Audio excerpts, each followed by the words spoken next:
C. Joseph Vijay எனும் நான்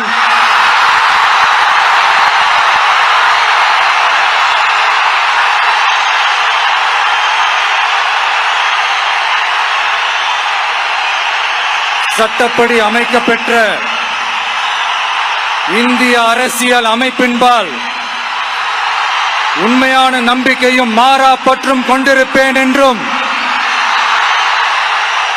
இந்திய நாட்டின் ஒப்பில்லாத முழு முதல் ஆட்சியையும் ஒருமையையும் நிலைநிறுத்துவேன் என்றும்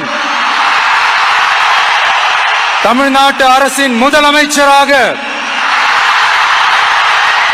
உண்மையாகவும் உளச்சான்றின்படியும் என் கடமைகளை நிறைவேற்றுவேன் என்றும்